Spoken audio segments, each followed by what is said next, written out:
Everest, the tallest point on Earth.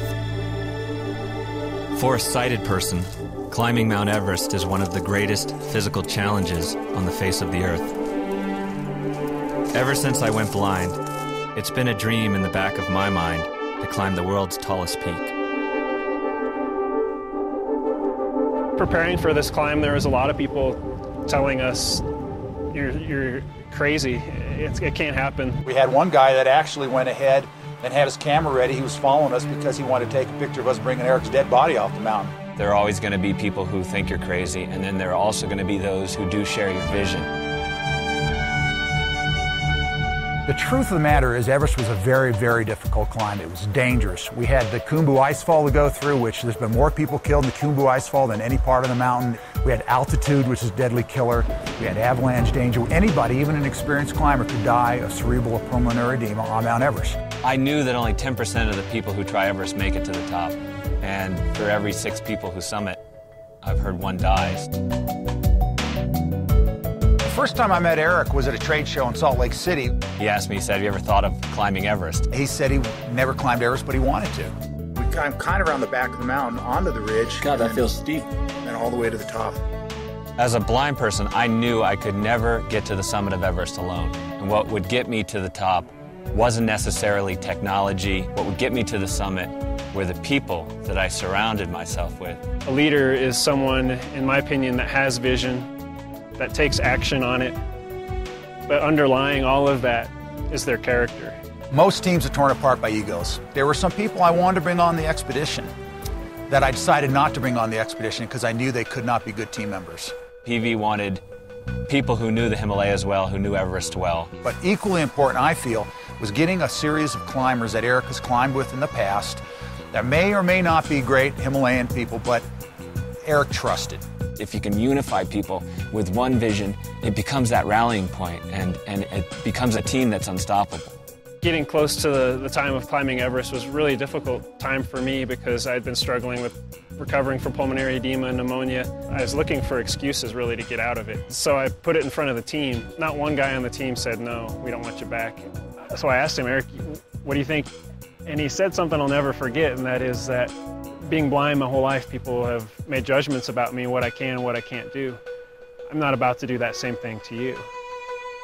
And I thought, oh man, I wish he would just say, no, you're not strong enough. But had he done that, he would have been a hypocrite. And I realized at that moment that he's a guy I want to support his dream. And I said, I don't know if I'm strong enough to get to the top, Eric, but I know I'm strong enough to help you get there.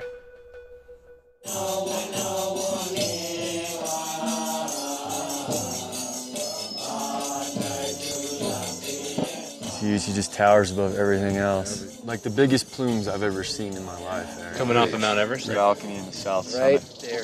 Yeah, That's not that high. It's a long ways off, though. It's 25 miles. Just kidding. We knew that unless Eric could climb through the Khumbu Icefall effectively, quickly, and safely, that he stood no chance of climbing Mount Everest. My first trip to the Icefall was the hardest day of my life in the mountains. Every step could kill me.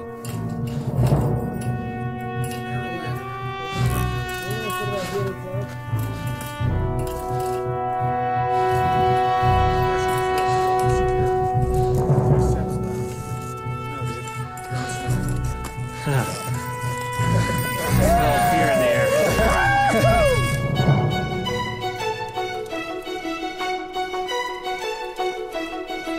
Well, 13 hours through the Icefall is terrible. He was thoroughly exhausted, as tired as I've ever seen a climber in his life. He collapsed inside the tent when I walked out, and the rest of the team was outside. I told him, this can't happen. Unless we can change this, unless we can get Eric through this thing faster, we might as well turn around and go home. Unbeknownst to me, Eric was listening to me. He wasn't asleep. And he told me later on, he says it was one of the most down periods of time in his life. After that, I forced myself to sit in front of my tent and envision myself and my team on the top, to actually bleed myself forward. I've been guiding Eric for 12 years, 13 years now, and so we've gone through a whole list of different systems that, you know, work, some don't. The systems that we use are related to what terrain we're traveling on. I needed to figure out a way to find a pattern through that ice fall, to find some systems that work for me. Giving him more time and practice, he got better. A lot of my improved success had to do with my teammates. They began to understand how to tap certain things and give me information, and how to communicate real succinctly. Unclip that ATC. Nope, not that way, Bubba. There you go. Before you knew it, we were speeding through there. We were passing people, which was cool. Sighted people, other teams. On Summit Day, he actually made it from base camp, past Camp 1, all the way to Camp 2 in less than 5 hours, which even for a sighted climber is an incredible feat. We set up a nightly tent meeting because it was a very effective way to get a lot of communication across. It'll be a heavy pack. So, hey, guys, you can't bring your toothbrushes, you can't bring all that fancy stuff. There's no room for it, there's no weight for it. I'm bringing my toothbrush. Crazy, can I borrow your toothbrush? The tent meetings seemed incredibly important.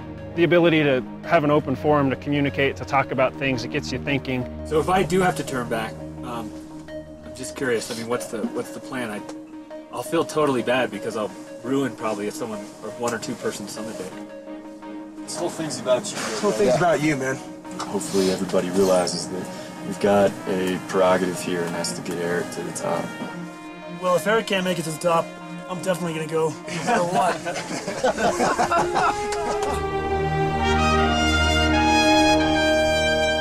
I started working with Eric as his guide and leading him, but really it was his vision that was kind of leading to both of us. In having a team like this, it's definitely made up of individuals that have certain strengths. Really the cohesive element for this team was definitely that we all had a common goal. The strength of the team as a whole compensated for a lot of personal weaknesses on people's parts. And so the fact that we had so many people together and they were all with common purpose, and they all worked together and they got along well, I think it really made for an incredible expedition. Above Camp 3, you enter what's called the death zone. It's where your body has stopped acclimatizing. You're not really able to assimilate nutrition. You're like a ticking clock. I mean, you're starting to die up here. You got to get to the summit now as quickly as you can. When I got up to Camp 4, our tent was destroyed. There was no camp set up. There was nothing there. So we realized that we were going to have to stay there for sure that night and maybe sacrifice our summit bid. I'm nervous. What are you nervous about? No reason. No reason. It's not like we're going to be climbing to the top of the world. Our plan is to leave Camp 4 around 8:30 p.m. and climb all through the night. If things work out, we hope to make summit by late morning. It's dark. For the first time, we're kind of on Eric's turf. Leaving on Summit Day, we got up, we're ready to go, everybody's feeling good, and I felt cold. The higher I got, the sicker I got, and it dawned on me that I had malaria. TV is coming down. He's feeling really bad. He's moving very slowly. He's around the bulge. He's not too far out, I don't think. But he might need some help. The goal of the expedition was not to have me summit. It was absolutely the most difficult decision I've ever made in my life. I had spent 2 years of my life working on this expedition, planning on this expedition, dreaming about standing with Eric at the summit. I think him putting so much of himself into this expedition is probably what cost him the summit in the end, but that's, you know, he's a great leader, and any leader knows when to step back. It was at the balcony halfway to the summit when this storm came in really fast from the south. We're still waiting for the weather, but weather is very bad. All my planning, the one thing I forgot was to appoint an assistant team leader. We were leaderless. Some of us wanted to go forward, some of us wanted to turn back. We're in a crisis. We definitely had a low point. You can't help but get bummed out because you feel like everything you've been working for might not come to pass. It's really amazing that when you really need it, leadership seems to spring from the most unexpected places. Because Kevin, our base camp manager, you know, his job was to set up tents and organize gear and to do less glamorous things like clean the bathroom tents. He had taken it upon himself to understand these very complex weather patterns and charts and graphs that he was seeing over the internet. Mike, I know you guys are in a storm right now. It's snowing, it's very windy, but from down here it is clearing up. There's stars all around us, even commie reports from Camp 2 that it's clearing up. Just push forward, you guys are going to do great. You'll have good weather within the hour, over. It certainly helps to hear them say, hey, it's getting better, hang in there. We're up on the balcony, snowing sideways right now, but I see a star, it looks like it's clearing. As we're moving up about 28,000 feet, Brad yells down, you know, the ropes are buried. And the only way to get them out is to dig it out and then you pull it. It sounds like an easy thing, but when it's crusted over and you're only breathing a third as much oxygen, you know, it's a pretty tough job. Those guys probably really didn't need those fixed lines. They probably could have walked right past them and kept going, but they knew the rest of us needed them. And they knew Eric needed them. I remember processing that, sitting at that one spot and thinking very clearly, if I do this, I'm not going to be able to go to the top. I remember that last tug of the rope, pulling it, and poof, I saw it shoot up to the south summit, and I remember just being flooded with joy. I was so deflated because I knew that he had just sacrificed his own attempt for me. He's like, you know, I gotta go though, right? I said, I want you to, that's why I did this. But I didn't want it to be for nothing, you know, so I gave him a hug. I watched him hop off the back of the south summit, and I thought to myself, there is no way I'm gonna let that blind guy go stand on top of the world and have to hear about it the rest of my life. So I hopped right down behind him. There's a 12,000 foot drop on this side, a 9,000 foot drop on the other side. At that point, I don't think it really matters which side you fall off of. Sometimes you have to rise to the occasion right now. You got to be good and execute right now, every step of the way.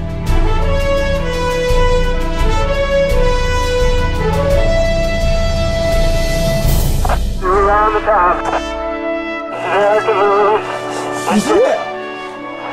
I can't believe it. Good job! You did it, man. We're on top of the world.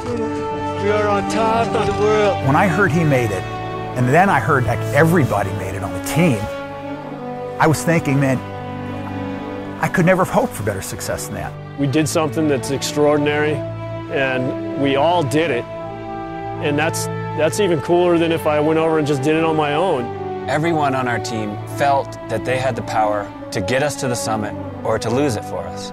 They had that power, and everyone, whether they actually physically stood on the summit or not, they, in 1,000 ways, stepped up, and their strengths enabled us to stand on top. By picking a good team, by picking members we knew would work, by expecting certain things out of people, and by planning in advance, the success of the expedition was decided way in advance in Nepal. I don't think I'm very different from anyone else. I think everyone has a yearning for greatness inside them, that ability to reach out into uncertainty, in a sense, I guess, to climb blind.